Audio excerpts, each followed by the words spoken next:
계속 믿음의 바통을 이어받아 이 시리즈로 지금 사도행전을 나누고 있습니다. 저는 참 오늘이 오기를 많이 기다렸습니다. 13장 너무 중요한 말씀입니다.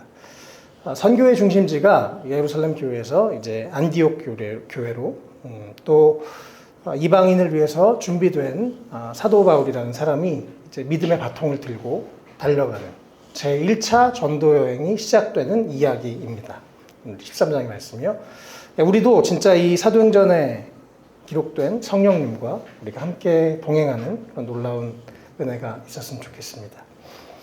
얼마 전에 교회 홈페이지 만들면서 제가 2022년 3월 달에 우리 교회에서 우리도 안디옥 교회처럼이라는 제목으로 설교를 한 적이 있었습니다. 근데 그 내용이 생각나서 다시 찾아봤는데 제가 그때 이 안디옥 교회 가지고 세 가지 내용들을 나눴었거든요. 말씀과 기도의 진심인 교회, 고정관념이 아닌 성령의 인도를 받는 교회, 선교와 구조에 최선을 다하는 교회, 이렇게 세 가지를 나눴는데 다시 봐도 참 좋다. 또 안디옥 교회가 너무 좋다. 그래서 우리 교회 홈페이지에도 이렇게 세 가지 교회가 우리 교회의 중요한 특징이라고 써놨습니다.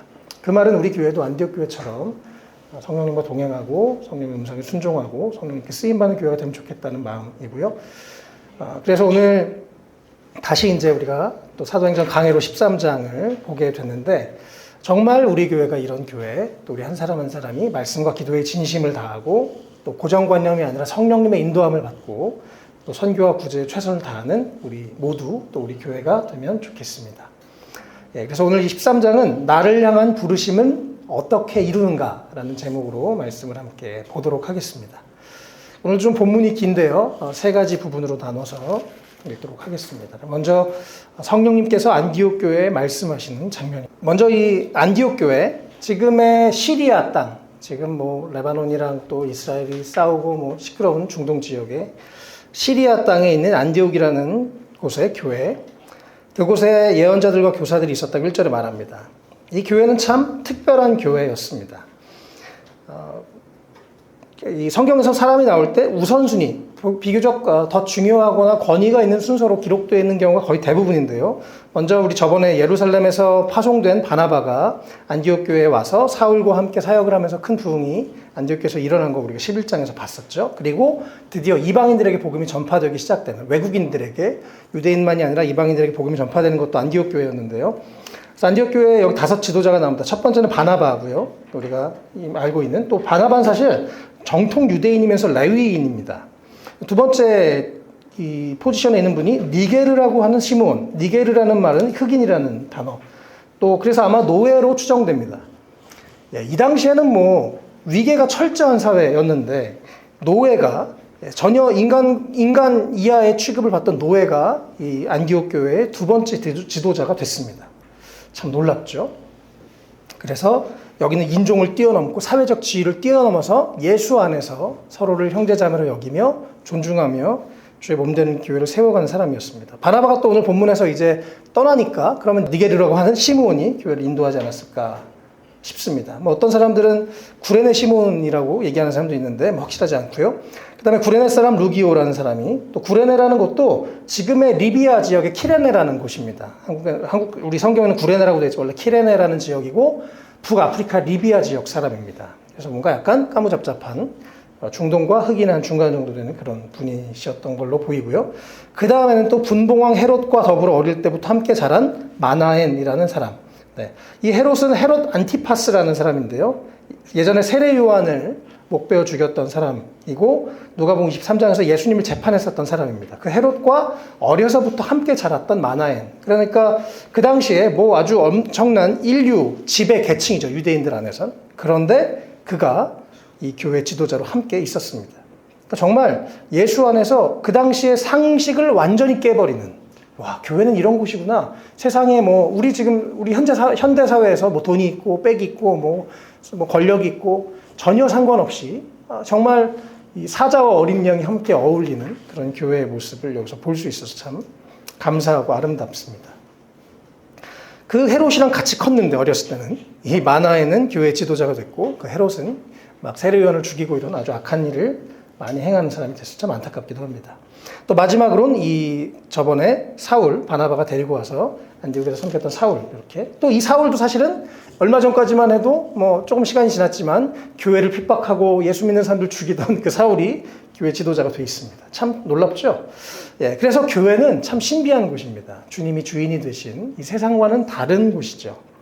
고린도전서 12장 13절에 우리는 유대 사람이든지 그리스 사람이든지 종이든지 자유인이든지 모두 한 성령으로 세례를 받아서 한 몸이 되었고 또 모두 한 성령을 마시게 되었습니다라고 말씀하십니다.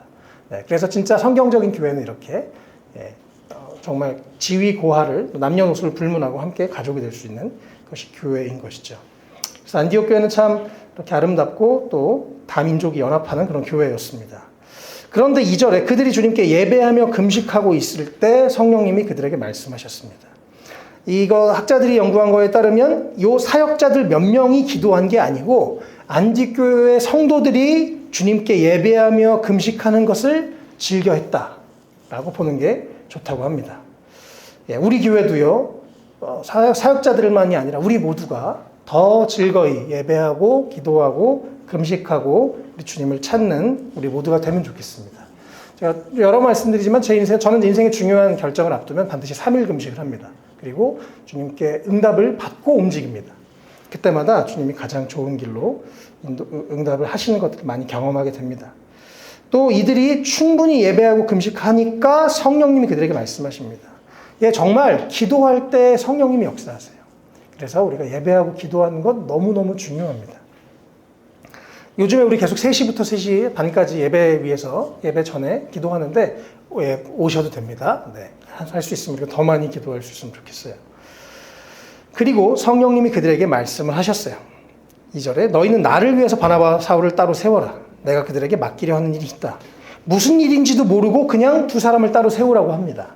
그래서 그들은 그 얘기를 듣고 3절에 더 열심히 금식하고 또 기도합니다. 주님이 어떻게 세울까요? 언제부터 세울까요? 어떻게 주님이 하기를 원하십니까? 충분히 기도를 하고 나서 결국 두 사람에게 안수하면서 떠나보냅니다. 교회 담임 목사님을 선교사로 파송해버리는 일들이 일어나는 거죠. 주님 뜻이면 얼마든지 가능한 줄 믿습니다. 교회에게는 손실이 있을 수 있겠죠. 그러나 이게 주님 뜻이라면 순종하는 것이 주님의 교회인 것입니다. 왜냐하면 교회는 주님의 몸이니까요. 여러분 진짜 이렇게 주님이 말씀하시면 순종할 마음이 있으신가요? 일단 열심히 기도해야 주님의 음성이 들립니다. 두 번째, 순종할 마음으로 귀를 기울여야 들립니다. 그리고 나서 듣긴 했어요. 뭔가 마음이 생기긴 했어요. 그런데 내가 순종해야, 발걸음을 떼야 하나님의 놀라운 역사가 일어납니다.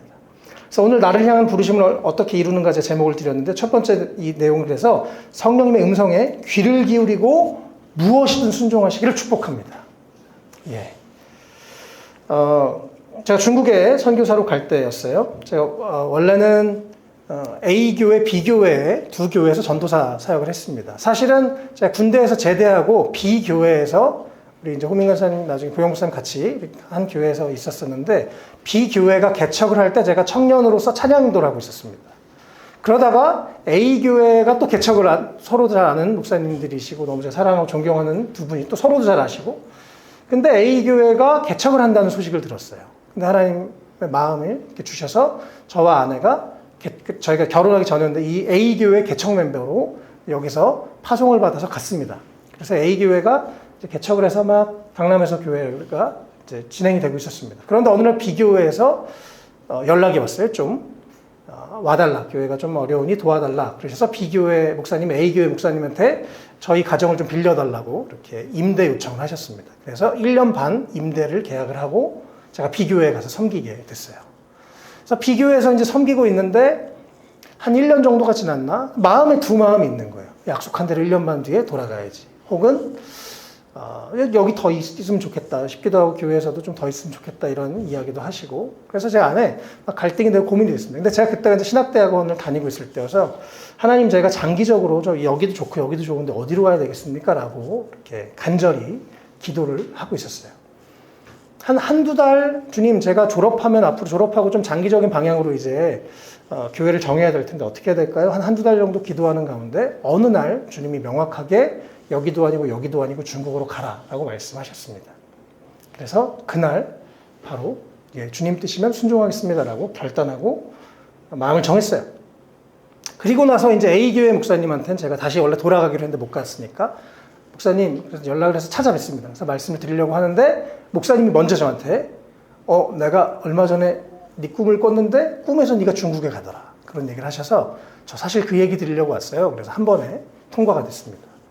그리고 B교회에서는 이제 말씀을 드리고 교회를 이제 중국을 떠날 때 좀 목사님이 아쉬워하시고 서운해하셨어요. 1년만 더 있다 가라. 중국에서는 지금 빨리 오라. 이렇게 연락이 오셔서 기도하고 고민하다가 결단하고 떠났어요. 목사님 좀 B교회 목사님 좀 아쉬워하셨지만 중국에 가서 목사님이 좀 서운하실 텐데 어떻게 하나 그래서 이제 중국에서 막 적응하면서 사역을 하다가 어느 날 B교회 목사님을 좀 이 중국으로 초청해서 강의를 좀 해달라고 해야 되겠다. 좀 뵙고 또 제가 사역하는 것도 좀 보여드리고 해야 되겠다. 그래서 목사님 와주세요라고 하셔서 비행기를 타고 오셨습니다.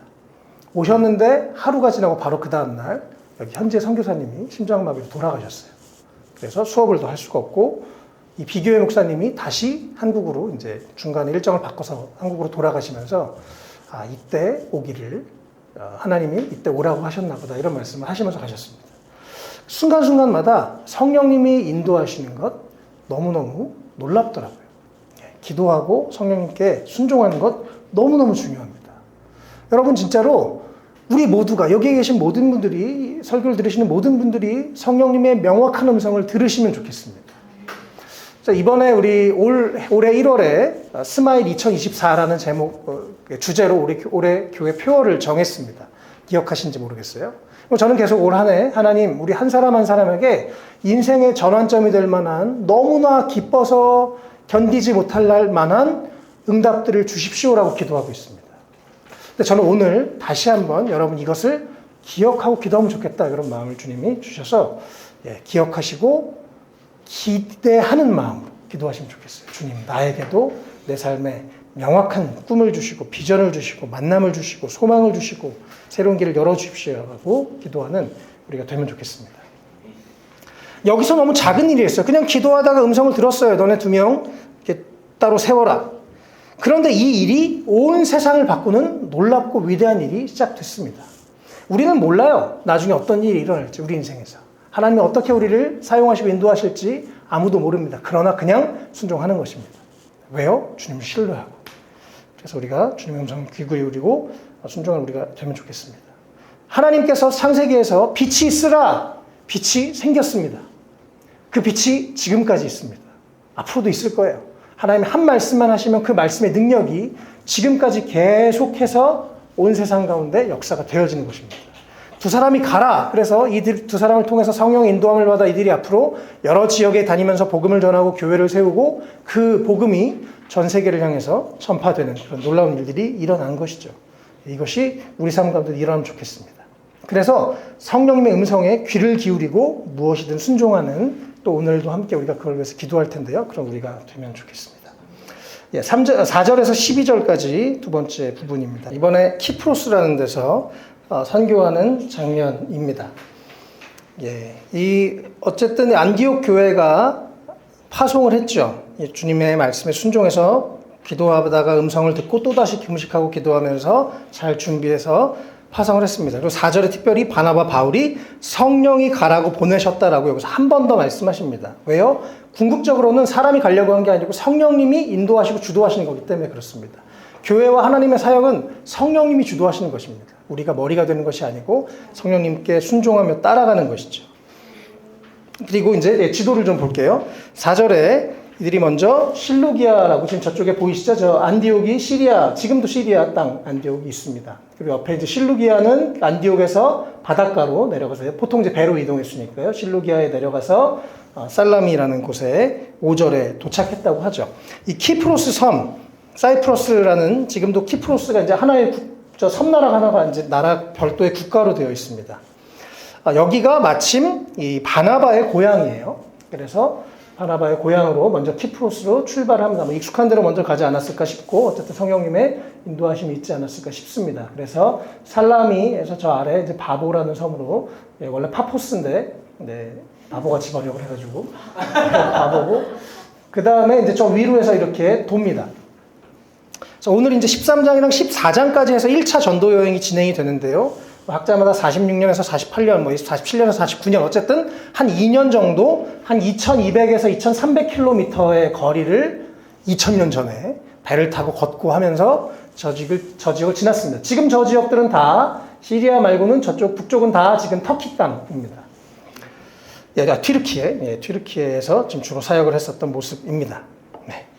그래서 이렇게 바나바 사울이 이렇게 인도함을 따라서 4절에 키프로스로 갔고 5절에 살람이라는 곳, 저 키프로스의 이제 입구 살람이라는 도시에 가서 거기가 좀 큰 도시였다고 합니다. 그래서 거기에서 사람들 만납니다. 또 5절에 마가 요한이 조수로 함께 이들을 돕는 그런 바나바의 조카로서 함께 돕는 사람이 됐어요. 그리고 이제 6절에 파포스라는 도시에 갔는데 여기는 아프로디테 신전이 있었던 또 로마 총독의 관저가 있었던 이 섬에서 중심 도시였는데요. 거기서 이 바예수라는 무당 같은 사람을 만납니다. 9절에 이제 바울이라고 하는 사울. 그래서 이제 이후에는 바울이라는 표현으로 써요. 사울은 원래 히브리 말이고 바울은 헬라 말, 그리스 말. 그래서 그 당시에 이제 헬라 문화, 그리스 문화에서 이제 앞으로 다녔기 때문에 바울이라는 이름이 이제 뒤에는 등장을 합니다. 이 바울이 참 이제 거기서 무당 같은 사람을 만나죠. 9절에 바울이 성령으로 충만하여 마술사를 노려보고 말했습니다. 너 속임수와 악행으로 가득한 자식아! 막 이러면서. 그리고 주님의 손이 너를 내리칠 것이니 11절에 눈이 멀어서 얼마 동안 못 보게 될 거다. 그러니까 정말 그런 일이 일어나서 이 마술사였던 혹은 무당이었던 사람이 갑자기 눈이 멀어버리는 일들이 일어났습니다. 제가 이번에 이 말씀 다시 보다가 이거 바울이 하려고 한 것입니까? 아닙니다. 바울이 막 내가 이렇게 능력이 있는데 막 위협을 하면서 겁주면서 아니요. 9절에 성령님이 충만하게 그 필요한 순간이 되니까 이 무당을 제압해야 될 시점이 되니까 성령님이 바울에게 임하셨습니다. 그래서 무당을 제압할 능력을 주신 것입니다. 그건 바울이 한 게 아니고 성령님이 하신 것입니다. 바울은 순종한 것이죠. 믿음으로 용기를 가지고 순종한 것이죠. 마치 옛날에 사도 바울이 눈이 멀어서 처음 예수님 핍박할 때 그때랑 되게 비슷한 모습으로 이 무당이 눈이 멀게 되는 것을 보게 됩니다. 그리고 이것을 통해서 이 총독 서기오 바울이라는 사람, 세르기우스 파울로스라는 사람이 예수님을 믿게 됩니다. 그래서 이 두 번째 키프로스에서의 짧은 전도에서 여기서 기록된 너무 많은 일이 있었겠죠. 2년 동안. 그러나 이 짧게 기록된 여기서는 총독 서기오 바울, 이 사람이 예수를 믿게 되는 열매가 일어났습니다. 이거 역시 다시 생각해 보면 이거 바울이 키프로스를 간략을 해서 간 것도 아니고 가서 무당을 제압하려고 해서 한 것도 아니고 그냥 그들은 성령님께 순종해서 한 걸음 한 걸음 갔을 뿐이고 그때 성령님이 어떤 영적인 싸움이 있고 능력이 나타나야 될 때 성령님이 능력을 주신 것입니다. 제가 이번 주에 이 말씀을 보다가 참 마음이 뜨거워졌습니다. 그렇습니다. 성령님께서 감당할 능력을 주시는 것입니다. 나를 향한 부르심이 어떻게 이루어져요? 내 힘으로 안 돼요. 그러나 내가 순종하고 일단 음성 듣고 순종해서 가면 성령님이 필요한 능력을 주시는 것입니다. 나는 능력이 없어서 못해요. 나는 가진 게 없어서 못해요. 라고 하는 건 주님 앞에서 핑계일 뿐입니다. 주님이 감당할 수 있는 능력을 주시고 마음을 주시고 상황을 열어주시고 돕는 사람을 붙여주시고 필요한 재정을 채워주시고 그래서 주님의 일은 주님이 하시는 것입니다. 그저 순종하며 따라가는 것이죠. 그래서 내가 능력이 없다고 가만히 있지 마시길 바랍니다. 아무것도 못해요. 여전히 능력이 안 생길 거예요. 제가 지금 아이들 4명을 키우고 있는데 가끔 물론 사람마다 다 다르겠지만 어떤 분들은 부러워하는 분들도 있겠지만 저는 주님이 이렇게 많이 주셔가지고 참 힘들다 이런 생각이 가끔 들 때가 있어요. 그런데 또 돌아보면 주님이 감당할 힘을 주셔서 여기까지 아이들을 키웠구나 생각을 합니다. 정말 주님이 감당할 능력을 주시는 분이십니다. 여러분 믿으시길 축복합니다. 전 제가 아버지가 되기도 두려웠던 사람이고, 뭐 여러 가지 참 교회 개척할 때도 정말 자신이 없었어요. 그런데 주님이 감당할 힘을 주셔서 하게 되더라는 것입니다. 여러분, 그래서 성령님께서 감당할 능력을 필요할 때 주신다는 것 꼭 기억하시고 주님의 부르심에 응답하시고 순종하시고 앞으로 나아가실 축복합니다. 저는 정말 계속 말하지만 계속 꿈꿔요. 그리고 어떻게 보면 점점 더 그림이, 교회에 대한 그림이 조금씩 더 좁혀져 가는 것 같아요. 진짜 전 여기 계신 한 분 한 분이 다 각자 하나님이 주신 사명을 가지고 그것이 교회 내에든지 웬만하면 교회 밖에서 여러분이 어떤 일들을 하셨으면 좋겠습니다. 그리고 우리가 그것을 같이 응원하고 지지하고 기도해주는 우리가 되면 좋겠습니다. 이따가 자세하게 또 나누실 건데요. 호민 간사님 이번 주 일본에 가십니다. 사실 저는 오랫동안 호민 간사님 일본을 위해서 기도하고 꿈꾸시는 것을 알고 있어요. 뭐 벌써 십몇 년 되었죠. 근데 이번에 또 일본에 우리 그 안재현 선교사님 그쪽에 이렇게 비즈니스 때문에 가시게 됩니다. 근데 저는 뭔가 이번에 기대가 돼요. 하나님이 새로운 일을 시작하실 것 같은 너무 좋은 기대가 있습니다. 그래서 저도 연락 받으셨다는 얘기를 듣고 가보세요. 제가 도울 수 있으면 도울게요. 그렇게 말씀을 드렸어요. 왜요? 기대가 돼요. 한 사람 한 사람이 주님이 주신 그 비전을 향해서 달려가고 우리가 옆에서 그것을 응원하고 기도하는 그런 교회 되면 좋겠습니다. 제가 지금 계속 중국인들을 섬기면서 제가 처음에는 그냥 뭐 시간 될 때 섬겨야지라고 생각하다 요즘엔 제 마음에 내가 비거주 선교사구나 라는 생각을 합니다. 요즘 이제 선교의 개념이 바뀌어서 옛날에는 가서 막 살아야 된다고 생각했는데 살지 않아도 얼마든지 그 사람들을 요즘 또 전 세계 워낙 왕래가 많으니까요. 또 우리 지금 온라인을 통해서도 할 수 있죠. 그래서 저는 이 교회를 섬기면서 동시에 비거주 선교사로 중국인들을 섬기면서 동시에 대리운전하면서 전도하는 것, 이것이 이게 하나님 지금 부르시는 거구나 라고 해서 계속 그렇게 순종하고 있습니다.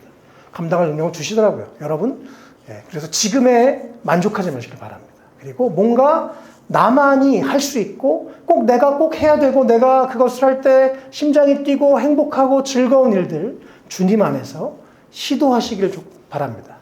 그래서 뭐 고아원도 가고 봉사도 하고 막 깃발도 드셔서 적극적으로 하시면 같이 막 밀어드리고 응원하고 그런 교회. 그래서 교회로 오세요. 다 우리 교회로 오세요가 아니라 사방으로 흩어지는 그런 교회가 되면 좋겠습니다. 그리고 중요한 것은 성령님께서 감당할 능력을 주신다는 걸 믿고 도전하시면 좋겠습니다. 우리 13절부터 마지막 52절 좀 긴데요. 이번엔 비시디의 안디옥이라는 다른 지역에서 저 지도의 저 북쪽에 올라가서 이제 내륙으로 들어가서 전도하는 내용인데요. 먼저 13절 뒷부분에 요한이 예루살렘으로 돌아갔다고 하고 또 13절에 참 재미있는 표현이 있습니다. 바울과 그 일행이라고 되어 있어요. 그래서 여기부터 공식적으로 바울이 이 팀의 리더가 됩니다. 예수님을 믿고 한 13년 정도의 시간 동안 많은 훈련을 받고 성장해서 이제 세계 선교를 이끌어가는 최선봉에 서게 되는 것이죠. 그래서 그리고 또 우리가 저번에 봤죠. 바나바가 사실 바울의 선생님 같은 스승 같은 아비 같은 영적인 아비 같은 사람이었는데 바나바는 바울을 조력하는 조력자로 겸손하게 옆에 서 있는 모습을 보게 됩니다. 너무 정말 세상에서 보기 어려운 모습이죠. 예수님의 겸손한 모습이 보이고요. 요한이 헤어져서 예루살렘 돌아갔습니다. 보통 세 가지 이유가 있다고 해요. 근데 학자들은 첫 번째는 내가 바나바 조카인데 팀 리더가 바나바에서 바울로 바뀌니까 좀 짜증난 거예요. 그래서 돌아갔다고 하는 의견이 있습니다. 또 하나는 이 버가라는 데서 말라리아에 걸려서 모기에 물려서 말라리아에 걸려서 어쩔 수 없이 돌아갔다고 하는 사람들도 있습니다. 또 이 이후에 이제 버가에 14절에 버가에서 비시디아의 안디옥이라는 데에서 이렇게 올라가는데 저 올라가는 데가 산길이에요. 그래서 비시디아 안디옥도 해발 1200m.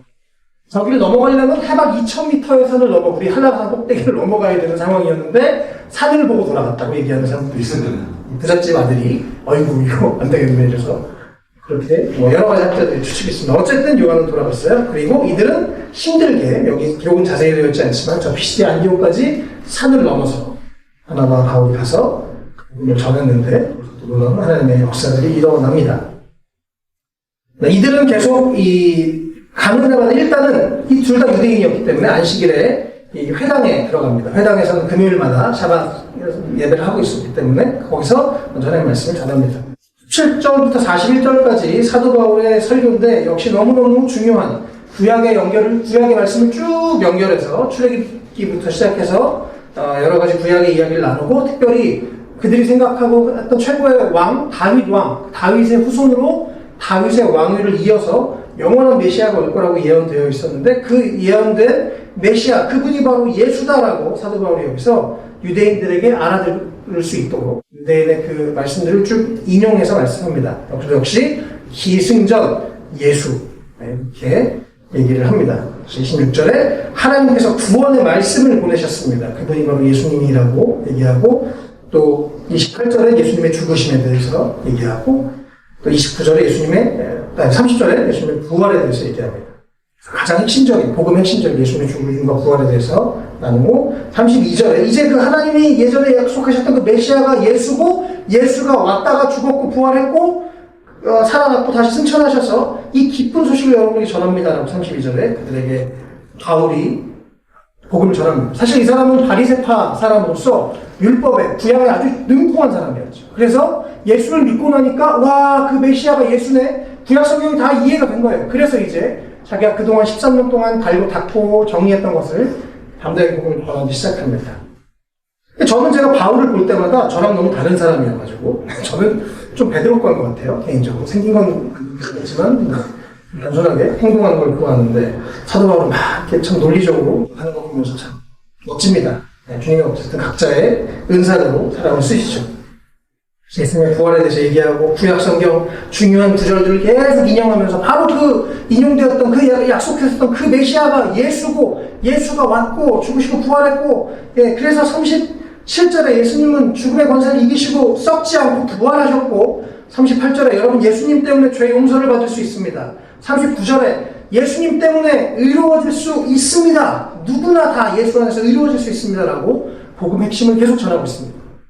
우리도 이 예수님 때문에 우리가 지금 이 자리에 있는 것이죠. 예수님을 위해서 죽으신 것 우리가 믿고 예수 안에서 우리가 의로워졌기 때문에 하나님 앞에 나아갈 수 있고 예수님 안에서 영원한 소망이 있기 때문에 우리가 나온 것. 또 마지막 41절에 하박국서 1장 5절을 인용하면서 심판의 메시지도 함께 전합니다. 예수 믿으면 구원받습니다. 예수 믿지 않으면 하나님의 심판을 받을 수밖에 없습니다라고 그 말씀까지 나누고 사도 바울의 설교를 마칩니다. 감사하게 긍정적인 정말 많은 고생을 하고 중간에 이 젊은 친구가 좀 도와주면 좋겠는데 도망가고 막 둘이 막 힘들게 가가지고 막 저기 산을 넘어서 비시디아 안전까지 가가지고 했는데 결국 주님이 거기서 하고자 하신 일들이 있어서 이들을 거기까지 보냈고 가서 순종함으로 가서 말씀을 전했더니 주님이 역사하신 것입니다. 주님이 일하시지만 우리가 거기까지 가는 건 우리의 수고가 필요해요. 그러나 우리의 수고를 통해서 주님이 분명히 일을 하실 것입니다. 그래서 42절에 반응이 좋았어요. 그래서 다음 안식일에 또 가서 말씀 좀 전해주세요. 그들이 말씀을 들었다는 얘기죠. 사모함을 생겼다는 얘기죠. 또 특별히 43절에 유대 사람들 경건한 개종자들, 그러니까 이방인 중에 유대교를 믿는 사람들도 있었는데요. 그들이 바나바와 바울을 따라다닙니다. 뭐 그냥 졸졸 따라다니는 게 아니겠죠. 그들이 전한 말씀을 듣고 예수님의 제자가 됐다는 것입니다. 그래서 늘 하나님의 은혜에 머물러 있으라고 권면하면서 그들을 목양하면서 그들을 예수님의 제자로 가르칩니다. 44절에 다음 안식일에는 온 동네 사람이 더 많은 사람들 하나님의 말씀을 들으려고 모였습니다. 그래서 여기서 복음을 듣고 이 피시디아 안디옥에도 교회가 저 산속에도 교회가 시작되는 일들이 일어나는 것입니다. 그러고 나니까 45절부터 또 반대가 있어요. 유대인들이 반대하고 이제 이 이후에 계속 가다 보면 바울이 막 사역하고 있다 보면 또 그 팀이 사역하고 있다 보면 유대인들이 반대해서 그러면 또 이게 주님 뜻인가 보다. 그리고 이제 떠나서 또 다른 곳에 가고 계속 그렇게 이 사도행전이 진행됩니다. 어디나 우리가 삶에서 우리를 방해하는 사람, 우리를 힘들게 하는 사람 있어요. 내 삶의 부르심을 향해 가지 못하게 발목 잡는 사람, 또 어떤 환경, 어떤 문제가 있습니다. 그러나 그것도 주님 손에 맡겨드리고 뭐 인생이 다 탄탄대로면 뭐 누가 기도하고 하겠습니까? 그렇죠, 인간이. 그래서 어려우면 또 어려운 대로, 또 어려우면 주님이 다른 길을 여시나 보다 그러면서 가면 되는 것이죠. 어쨌든 그냥 그 자리에 가만히 있는 것은 전 주님이 기뻐하시지 않는다고 생각합니다. 주님 뜻을 우리가 묻고 기도하고 순종해서 행동할 때 주님을 통해서 하실 일들이 분명히 있을 줄 믿습니다. 그래서 복음이 전파됐는데 이 47절에 47, 48절이에요. 47절에 내가 너를 뭇 민족의 빛으로 삼았으니 그것은 내가 땅끝까지 구원을 이루게 하려는 것이다. 이사야서의 예언이 우리에게 명령한 것이고 이것이 지금 성취되고 있다. 우리를 통해서 세계 선교의 일들, 저 이사야서에서 옛날에 예언됐던 그 약속의 말씀이 지금 성취되고 있다라고 사도 바울이 이야기를 합니다. 설교가 끝나니까 이건 이제 이 사도행전을 기록한 사람이 이것을 요약해서 정리하면서 하는 내용이죠. 48절 너무 중요한데요. 이방 사람들은 이 말을 듣고 기뻐하여 주의 말씀을 찬양했고 영원한 생명을 얻도록 정하신 사람은 모두 믿게 되었다 라고 말씀하십니다.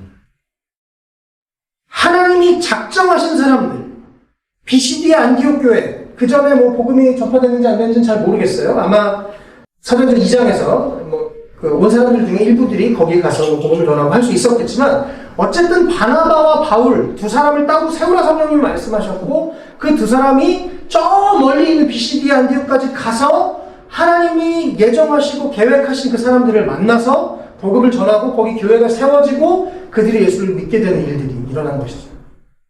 근데 이 특별히 영원한 생명을 얻도록 정하신 사람이라는 이 표현이요. 창세 전에, 세상을 만들기 전에 하나님이 예비하고 예정하신 사람들이 다 믿게 됐다는 표현입니다. 우리가 그러면 그런 질문을 할 수 있겠죠. 그러면 예수 믿을 사람이 다 정해졌나요? 그럼 전부 뭐하러 해? 근데 그건 우리가 너무 우리의 좁은 머리로 생각하는 하나님의 예정입니다. 하나님을 또 너무 좁은 하나님. 처음부터 불공평하게 너는 아무리 노력해도 지옥 갈 사람이고 너는 아무리 대충 해도 천국 갈 사람이고 하나님이 그렇게 단순하게 우리를 예정하진 않으셨습니다. 그러나 분명한 건 하나님이 우리가 다 이해할 수 없지만 하나님이 그런 예정이 있다고 얘기하시는 거예요. 에베소서 1장에서도 그런 말씀이 있죠. 에베소서 1장 4절 5절 말씀입니다. 찾아서 읽겠습니다. 하나님은 세상 창조 전에, 언제요? 세상 창조 전에 그리스도 안에서 우리를 택하시고 사랑해 주셔서 하나님 앞에서 거룩하고 흠이 없는 사람이 되게 하셨습니다. 하나님은 하나님의 기뻐하신 뜻을 따라 예수 그리스도를 통하여 우리를 하나님의 자녀로 삼으시기로 예정하신 것입니다. 하나님의 세상을 창조하기도 전에 우리를 아셨고 우리를 하나님의 자녀가 되기로 예정하셨다고 성경은 말합니다. 또 대충 한 게 아니라 그냥 억지로 한 게 아니라 그냥 기계적으로 한 게 아니라 기쁘신 뜻대로 우리 지금 이곳에 계신 한 분 한 분이 주님이 기뻐함의 뜻대로 나중에 내가 이 자녀를 내가 만들어서 창조해서 주님 앞에 나오게 하고 2024년에 웰컴 처치에서 함께 예배하게 해야 되겠다. 주님이 예정하신 것입니다. 이게 정말 믿어지면 우리에게 큰 감격이 되죠. 우리가 하나님의 예정 우리 마음대로 판단하거나 또 다른 사람에 대해서 얘기할 수 없지만 적어도 나에게 내가 지금 주님 앞에 있다는 것 감사합니다. 그리고 오늘 그 위대하고 놀라우신 엄청나신 하나님이 BCD 안디옥이라는 곳에 교회를 세울 것, 또 바울과 바나바가 가서 복음을 전할 것을 예정하셨고 그 일을 주의 예정을 그 계획을 이루셨다는 것을 성경은 말하고 있습니다. 그래서 오늘 나를 향하는 부르심을 어떻게 이루는가의 마지막 세 번째 포인트는 주님께서 우리를 향해 계획하신 일이 있다는 것을 이루시는 것을 신뢰하라는 것입니다. 여러분 신뢰하세요. 안 믿어지더라도 이따 믿어보세요. 네, 주님이 나를 향해 계획이 이루어질 것입니다. 욥기서 23장 13절에서 15절에 욥이 이런 고백을 합니다. 그러나 그분이 한 번 뜻을 정하시면 누가 그것을 돌이킬 수 있으랴? 한 번 하려고 하시는 것은 반드시 이루고 마시는데 하나님이 가지고 계신 많은 계획 가운데 나를 두고 세우신 계획이 있으면 반드시 이루고야 마시겠기에 나는 그분 앞에서 떨리는구나. 이런 것을 생각할 때마다 그분이 두렵구나. 여러분 믿으세요? 나를 향한 하나님의 계획이 있습니다. 반드시 이루고자 하는 그분이 이루시는 분이십니다. 아무리 부족하고 연약해도 모세가 80세 할아버지가 됐을 때 자기 힘이 다 떨어지고 아무것도 할 수 없을 때 출애굽을 하게 하시는 하나님. 하나님이 하시는 일은 우리가 다 이해할 수도 없습니다. 그러나 우리가 분명히 신뢰해야 됩니다. 그분이 나를 통해 작정하신 일을 이룰 것이다. 믿으시기를 바랍니다. 이걸 믿고 기도하시길 바랍니다. 뭐가 있긴 있을까? 나를 쓰긴 쓰실까? 아니요. 믿고 기도하시기 바랍니다. 여러분의 미래를 위해서, 비전을 위해서, 또 하나님이 주신 어떤 꿈을 위해서, 결혼을 위해서 기도하시기 바랍니다. 작정하신 일을 이루실 거예요. 제가 2주 전에 주일날이요, 대리하면서 이분이 목사님 꼭 얘기해 주세요. 그래가지고 제가 주일 밤이었습니다. 어디 저희 은평구에 완전 어디 구석진데 아무도 안 가는 데에서 콜이 떠가지고 이분도 이제 누가 기사가 오겠나 막 이런 거예요. 그래서 또 마침 이제 갔더니 한 분이 오려고 자기 콜 잡았다가 못 갔대요. 못 갔대. 뭐 제가 갑자기 다리가 다쳐서 못 가요 막 이래가지고 취소가 돼서 이 사람은 거기서 30분 기다린 거예요. 누가 올까? 그러다가 이제 제가 온 거예요. 그래서 만나서 이제 또 얘기를 시작했습니다. 자연스럽게, 뭐, 와주셔서 감사해요. 제가 감사해요. 무슨 뭐 음료수 막 사놓고 막 기다리고 있더라고요. 감사합니다. 이러면서 마시면서 얘기를 하다가, 사실 별 그냥 기대 없이 또 좀 목사예요. 그랬는데 이분이 또 정말 화들짝. 완전 화들짝 놀라면서 자기 얘기 쭉 하는 거예요. 그리고 제발 영상에서 얘기해달라고. 저는 모태신앙이었습니다. 그런데 어린 시절에 초등학교 때, 이제 그 당시에 PC방 500원이에요. 근데 1,000원을 엄마가 준 거예요. 야, 얘네 드려라. 헌금해라. 그럼 이제 얘가, 이 친구는 맨날 500원 가지고 헌금하고, 500원 PC방 1시간 누리는 즐거움을 가지고 이제 살았던 거죠. 근데 이제 그 교회, 이 초등부의 어떤 집사님이신 선생님이 헌금을 500원을 내는 걸 보고, 어느 날, 너 앞으로 나와. 예배실에 손 들고 서 있어. 헌금 500원 냈잖아. 너 500원 꼽을 줬잖아. 이런 거예요. 얼마나 상처가 됐어요, 얘가. 어린아이, 초등학생. 사실, 그분의 마음은 알겠는데 너무 잘못된 교육이죠. 그래서 애가 손을 들고 헌금 500원 냈다고. 그래서 그 이후로 교회를 못 가겠다는 트라우마가 있었어요. 너무 교회가 두렵고, 사람이 너무 두렵고. 너무 마음이 안 갔습니다. 그래서 자기 얘기를 막 하는 거예요. 제가 모태신앙이었다. 그래서 그 이후로 하나님을 떠났어요. 교회를 다시 나갔어요. 초등학교 때. 그리고 이제 인생에서 왕따도 되고 막 그러다가 여러 가지 삶의 곡절이 많았는데, 자기가 지금 이제 개발자로 일하고 있대요. 프로그램 개발자로 일하고 있는데, 이제 개발자로서 방황도 하다가 개발자가 겨우 됐는데, 너무 힘들어서 포기하려고 그러는데, 갑자기 군대 어떤 선임이 너 이거 전공서적 좀 꼭 읽어봐. 전공서적 2번만 다 읽어보고, 그래도 그게 재밌으면 하고, 안 그러면 포기해. 라고 어떤 천사 같은 사람이 얘기를 해준 거예요. 그래서 그 얘기를 듣고 읽어봤는데 재밌더래요. 그래서 자기가 개발자를 포기하려고, 자기가 능력이 너무 없어서 부족해서 포기하려고 하다가 다시 이제 개발자 일을 하게 되고, 그래서 삶의 어떤 중요한 순간순간마다 나중에 돌아보니까 하나님이시구나. 내 삶을 인도하시고 내 삶을 보호하신 분이 하나님이시구나라는 걸 어느 날 앉아있다 깨닫게 된 거예요. 그래서 8년 전에 자기가 다시 하나님을 믿기로 결정했대요. 그리고 이제 최근에 결혼을 했는데 아내도 비슷한 사람이에요. 교회는 안 가는 크리스천인 거예요. 두 사람이 교회는 안 가는데 대화는 나와요. 그리고 이분이 그 8년 전에 예수님을 자기가 분명히 자기 안에 해석이 됐으니까, 이건 하나님이시구나. 하나님 내 삶을 인도하시는구나. 믿고 나서 8년 동안 와이프를 제외하고 아무에게도 신앙적인 이야기를 하지 않았고, 한 번도 교회를 가지 않았고, 혼자 있는 데서 기도하고 있었어요. 근데 목사를 만나요. 8년 동안 얼마나 예수님께 말하겠어요. 얘기를 하는, 저는 8년 동안요, 하나님과 대화하면서 기도하고 있어요. 이 밤에 목사님을 만났더니 너무 신기해요. 너무 놀라워요. 제가 지금 최근에 전세 사기 당해가지고, 또 회사에서 구조조정 당해서 너무 힘들어가지고, 하나님을 최근에 간절히 찾고 있었어요. 사실은, 그날 좀 이상한 일이 있었어요. 그래가지고, 원래는 제가 이제 지방에 내려가려고 했대요. 지방에 가야 돈을 많이 버니까. 지방에 가려고 해서 막 가는데, 이 사람이 하여튼 저를 이렇게 약간 속였어요. 속여서, 빨리 오라고 그러고, 근데 이 사람이 뭔가 짜증이 나니까 자기가, 이렇게 괜히 다른 기사한테 화풀이를 하는 거죠. 빨리 오라 그러고 저는 택시 타고 막 갔는데, 약간 놀리면서, 안 간다고, 막 이러면서 되게 기분 나쁘게 조롱을 했어요. 저도 너무 기분이 안 좋은 거예요. 근데 저는 이제 남쪽으로 저 멀리 가는 거여가지고, 멀리 가서 거기서 올라올 다음 특송을 잡아놨는데, 이 사람이 말을 확실히 믿고, 갔다 왔다, 오늘 돈 잘 벌겠네, 잘 좋겠네. 이거 너무 좋은데. 막 이랬는데, 이게 이제 못 간 거죠. 저는 저 남쪽까지 내려가야 됩니다. 그거 다시 타고 올라오려고. 근데 다행히 이분이 이제 남쪽에 가는 분이었어요. 그래서 저도 어쩔 수 없이 그걸 울며 겨자먹고 갔는데 또 그런 걸 만나요. 제가 그러면서 하나님이 오늘 이 사람 만나게 하려고 작정하셨구나 라고밖에 해석이 안 되더라고요. 그리고 막 불과 1시간 전에 진짜 정말 너무 이 사람 얘기가 없고 막 너무 막 짜증나고 힘들게 됐는데 이분을 만나고 대화를 하면서 모든 스트레스가 다 풀어지면서 주님 너무 감사해요. 대리기사 할 수 있게 해주셔서 너무 감사해요. 복음 전할 수 있게 해주셔서 너무 감사해요. 이분이 막 하나님의 살아계심을 절절히 느끼는 거예요. 8년 만에. 내가 기도하는 것을 하나님 들으셨나. 그래서 마지막에 기도해드렸어요. 간절히. 하나님 전 세상에 문제 잘 해결되게 하시고 좋은 문제 해결하게 하시고. 하나님이 작정하신 일을 이루십니다. 믿으시길 바랍니다. 내 삶에도 그래요. 우리 각자의 삶에도 하나님이 작정하신 일을 이루실 거예요.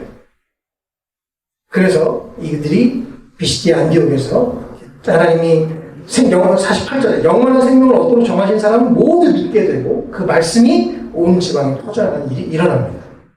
물론 그 이후에 또 박해가 일어나서 이제 주님 뜻인가 보다 그러고 그 다음 지역 이고니온으로 가는 일이 있었지만 52절에 기쁨과 성령으로 그들이 가득 차 있었습니다. 여러분 부르심을 향해서 달려갈 때 또 예수님을 믿는 사람들에게는 기쁨과 성령의 충만함이 있습니다. 또 이들은 비록 핍박을 받아서 떠났지만 그 남아있는 자들은 이들이 소유한 똑같은 기쁨과 성령을 그들이 누리면서 살아가게 되는 그런 장면으로 13장이 맞춰졌죠. 네, 오늘 이 13장을 통해서 나를 향한 부르심은 어떻게 이루는가라는 제목으로 말씀 나눴는데요. 성령님의 음성에 귀를 기울이고 무엇이든 순종하기를 축복합니다. 아멘. 두 번째, 하나님께서 감당할 능력을 주실 것을 여기 믿으세요. 지금 내 상태를 보고 내 능력을 보고 판단하지 마세요. 주님이 필요하면 감당 능력을 주십니다. 세 번째, 주님께서 우리를 향해 계획하신 일을 이루실 것을 신뢰하시길 바랍니다. 그래서 정말 올 한 해 하나님이 나에게 내 평생 잊을 수 없는 2024년 내가 올 한 해 하나님이 그동안 내가 오랫동안 기도했던 거 반드시 응답받고 경험하는 한 해가 되면 좋겠어요. 저는 하나님이 그렇게 올해 그런 작정하신 일이 있다고 믿습니다. 그래서 여러분 그 속에서 우리가 남은 이 시간을 더 간절히 주님 앞에 기도하면 좋겠습니다.